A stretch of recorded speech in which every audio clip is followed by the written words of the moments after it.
ટ્રાફિકના નિયમો તોડે તેમને બીજી વખત નિયમ ના તોડે તે માટે દંડ કરવામાં આવતો હોય છે, પણ સુરત પોલીસ જાણે હવે દંડના નામે ઉઘાડી લૂંટ શરૂ કરી છે. કારણ કે ઓવર સ્પીડના નામે રસ્તા પર બેફામ દોડતી ગાડીઓને દંડ તો થવો જોઈએ, પણ ઓવર સ્પીડના નામે હવે તો એમ્બ્યુલન્સને પણ દંડ કરવામાં આવતો હોય છે. જો કે આરટીઓની જોગવાઈ પ્રમાણે કહી શકાય કે આવી ગાડીઓ લોકોનો જીવ બચાવવા માટે રસ્તે દોડતી હોય છે, ત્યારે કહી શકાય આવી ગાડીઓને ઓવર સ્પીડ ચલાવવા માટેની મંજૂરી હોય છે, પણ ઓવર સ્પીડનો દંડ સુરત ટ્રાફિક વિભાગે એક એમ્બ્યુલન્સને આપ્યો છે. એમ્બ્યુલન્સ ચાલક આપણી સાથે જ આપણે સીધા વાત કરીએ. સૌ પ્રથમ આપનું નામ? મારું નામ ગામિત શેખર છે. શેખર, અહીંયા આવ્યા છો, શું કામ આવ્યા છો, કયા પ્રકારનો દંડ છે? આ ઓવર સ્પીડનો દંડ છે. તમે શું ચલવો છો? કેમ ઓવર સ્પીડનો દંડ? એમ્બ્યુલન્સનો. એમ્બ્યુલન્સનો ઓવર સ્પીડનો દંડ હોય? ના, નહીં હોવો જોઈએ. તો અત્યારે કેમ અહીંયા આવ્યા છો? મેમો ભરવા. કેમ મેમો ભરવા આવ્યા છો? ગાડી સ્પીડથી વધારે હતી, ઓવર સ્પીડથી બહાર હતી એટલે. આરટીઓમાં પણ તમે જઈને આવ્યા છો, ત્યાં શું કહેવા માગ્યું? એમ કીધું કે પહેલાં મેમો ભરો પછી ગાડીનું ફિટનેસ થશે.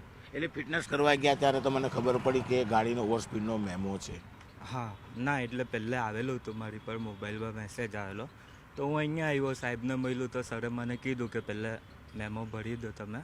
એ જે પ્રોસેસ હતી એમને કરી છે, પણ હવે ફિટનેસનો વિષય છે એટલે પહેલાં સાહેબ. એવું નથી લાગતું કે જે પ્રકારે આ ટેક્સી ગાડીઓની સ્પીડ બાંધી હોય, તમારી ગાડીની કોઈ સ્પીડ બાંધવામાં આવી છે ખરી? ના, એવું કશું કંઈ હોતું નથી અમારે.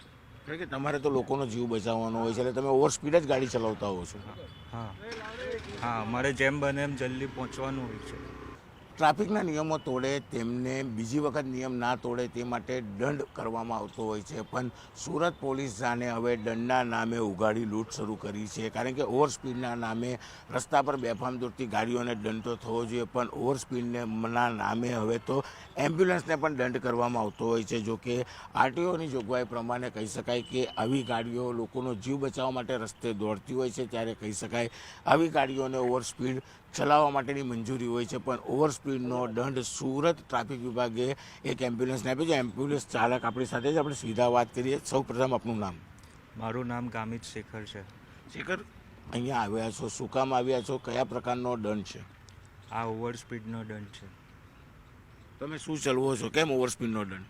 એમ્બ્યુલન્સનો. એમ્બ્યુલન્સનો ઓવર સ્પીડનો દંડ હોય? ના, નહીં હોવો જોઈએ. તો અત્યારે કેમ અહીંયા આવ્યા છો? મેમો ભરવા. કેમ મેમો ભરવા આવ્યા છો? ગાડી સ્પીડથી વધારે હતી, ઓવર સ્પીડથી બહાર હતી એટલે. આરટીઓમાં પણ તમે જઈને આવ્યા છો, ત્યાં શું કહેવા માગ્યું? એમ કીધું કે પહેલાં મેમો ભરો પછી ગાડીનું ફિટનેસ થશે. એટલે ફિટનેસ કરવા ગયા ત્યારે તમને ખબર પડી કે ગાડીનો ઓવર સ્પીડનો મેમો છે? હા, ના એટલે પહેલાં આવેલું હતું મારી પર મોબાઈલમાં મેસેજ આવેલો, તો હું અહીંયા આવ્યો, સાહેબને મળ્યું તો સરે મને કીધું કે પહેલાં મેમો ભરી દો તમે. એ જે પ્રોસેસ હતી એમને કરી છે, પણ હવે ફિટનેસનો વિષય છે એટલે પહેલાં સાહેબ. એવું નથી લાગતું કે જે પ્રકારે આ ટેક્સી ગાડીઓની સ્પીડ બાંધી હોય, તમારી ગાડીની કોઈ સ્પીડ બાંધવામાં આવી છે ખરી? ના, એવું કશું કંઈ હોતું નથી અમારે. કારણ કે તમારે તો લોકોનો જીવ બચાવવાનો હોય છે, એટલે તમે ઓવર સ્પીડ જ ગાડી ચલાવતા હો છો. હા, અમારે જેમ બને એમ જલ્દી પહોંચવાનું હોય છે.